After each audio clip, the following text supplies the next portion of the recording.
好，赶快来看到最新消息。现在呢，川普要救自己的期中选举。今天早上才刚发表，在台湾时间发表的国情咨文，赶快立刻带观众朋友来关心哦。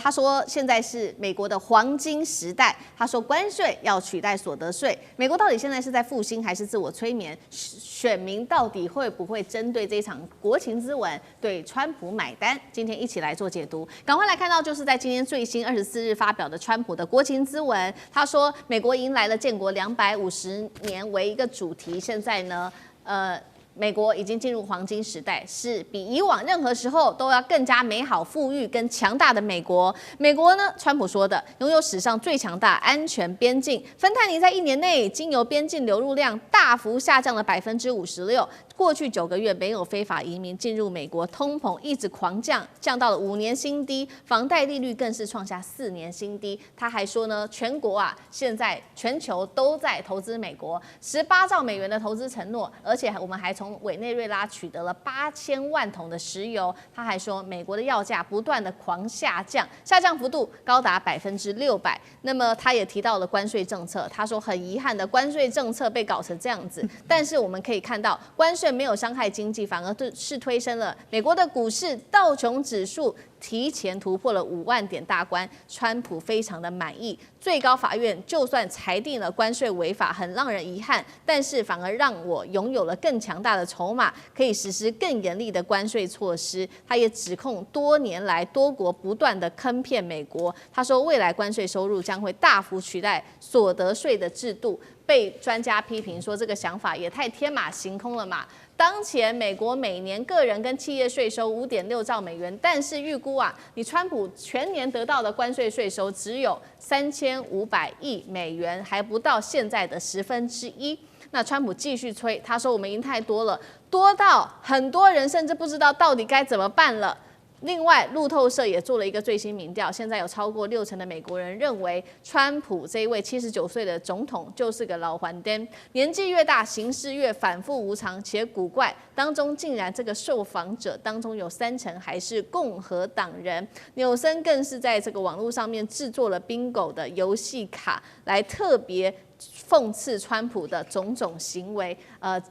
有了这场国情咨文演说之后，能不能救目前低迷的民调，救共和党的期中选举选情？汉庭怎么看？可怜呐！这个很多的东西啊，这完全都被打脸，所以政治果然是很高级的修辞学啊，尤其是在川普的演讲。虽然他讲说，哎呀，这个美国比以往时刻任何都更加伟大，但这个更像是日落余晖的最后一次挣扎。他口中的黄金时代，本质上是建立在债台高筑、社会撕裂跟关税幻觉的沙中之塔、井中之月。好，这不是什么国情咨文啊，这就是一份选情救命书，主要在为选举告急的。你看他讲的什么投资18兆美元 ，CNN 直接出来打脸他，而且药价下降600%，我刚刚听到都笑了，这是什么意思啊？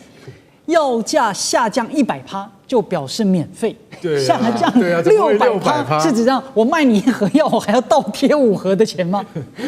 其他的什么芬太尼流入下降56%啦，零非法移民，但就在同一时间，德州跟亚利桑那州的边境冲突每天都在社交媒体上直播，所以这一切的背后啊，都是因为川普为了要急于挽救40%以下这种民调支持度。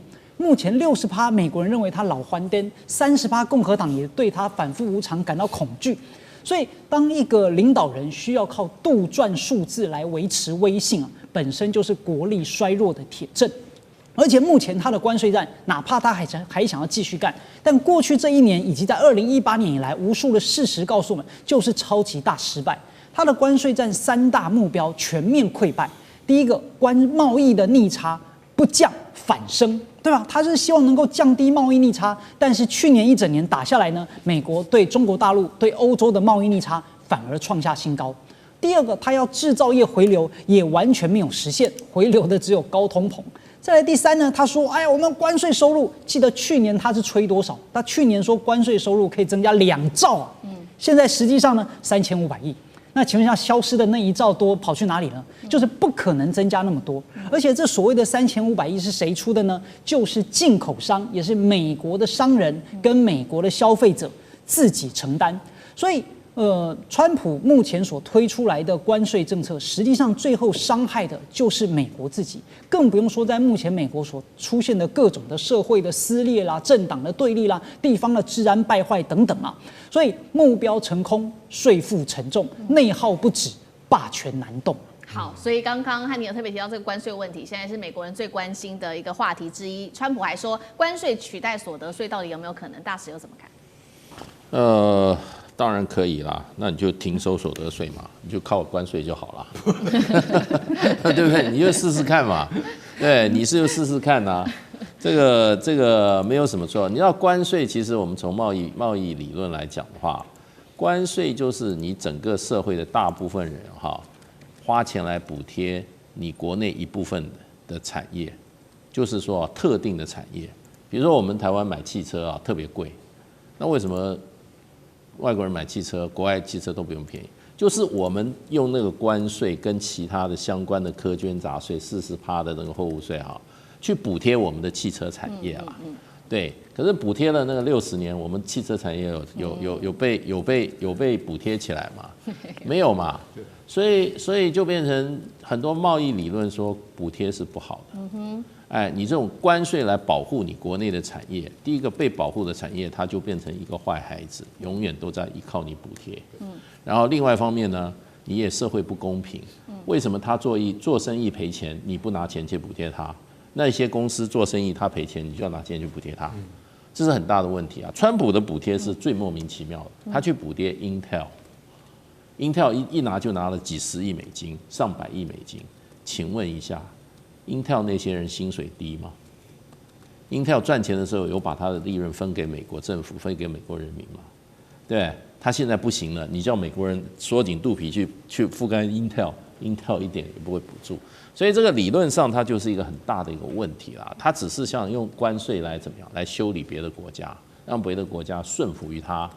那他说他搞了6兆还几兆美金啊，那是数字上啦，数字上加起来也没有那么多，而实际上日本人最近因为高市早苗要去华府喊，才拿了340亿，340亿跟那个几兆美金有差多少啊？另外一个韩国人到现在还在国会讨论，还没出来了，到底要投资什么项目都还没出来。那真正里面被抢走最多就是我们台积电，我们台积电已经几个厂，2个厂在 Arizona， 第3个厂、第4个厂，一个厂都进去了。我们2500亿我们是所谓的我们这个落实最多的，对啊。结果他没有感谢台湾，他说台湾偷他的产业。所以川普事实上，我觉得这个人的，我觉得为目的不择手段了。他现在落到今天这个情况啊，我觉得还不是他跌到最低点，他还会往下面走。好，那干哥怎么看？因为川普说现在是黄金时代。国情咨文刚讲完，对不对？你知道国情咨文原来是这么的精彩大家认为说川普的国情咨文，反正他就是讲很长嘛，对他这一次又创纪录了。他讲了1个小时又48分钟，已经创下了前人的纪录。前人是克林顿，讲了1小时28分，他讲了48分钟，1小时48分钟。这不重要，重要是他一进去的时候，就有一个就是民主党的对手议员啊，这个人特别介绍一下，他叫葛林 Green。他进来的时候，他就拿着看板说，这个黑人不是猿猴。为什么他会拿这个标语？你知道吗？他指的是白宫刚刚做了，也就是川普的幕僚刚刚做了一个讽刺前总统奥巴马的影片啊，他就是直接讽刺奥巴马，就是这种就是等于是没有开化的人类啦。那这样是非常非常这个严重的这种戏谑嘛，对。那葛林就拿着看板，然后一直挡住川普的视线，川普往哪看他就往哪挡，往哪看他就往哪挡，然后挡到最后，你知道警卫来了，把葛林给押出去了。大家要知道，葛林是第2次被押出去，为什么？他去年也这样干，一样被押出去。所以一开始就非常的有点烟硝味啊。但是等到川普振臂一呼说，美国250岁了，现在美国是不是最强大的时候？对不对？大家都同意吗？结果那个他在讲这个话的时候，共和党议员全部站起来鼓掌。然后呢，突然有一对这个美国的英雄出现了，鼓掌更大。为什么？本来民主党议员都坐着要看他的笑话，大家都要打瞌睡。结果有一队冰球队刚刚得到冬季奥运的美国代表队得到冠军进场，哇，那全场沸腾，民主党议员也只好起来鼓掌了。那这种就是情势大好，连对手都起来鼓掌了，对不对？然后总统就颁布自由奖章给这个冰球队的队员，哇，那气氛正热烈嘛，对不对？就好像这次的国情咨文应该可以非常的圆满了。结果不是，结果一荡下来之后，他就开始骂拜登，一直骂。结果民主党的议员就说是，他说是你不要脸啊！一个女议员说是你不要，你杀了美国人，他指的是在明尼苏达。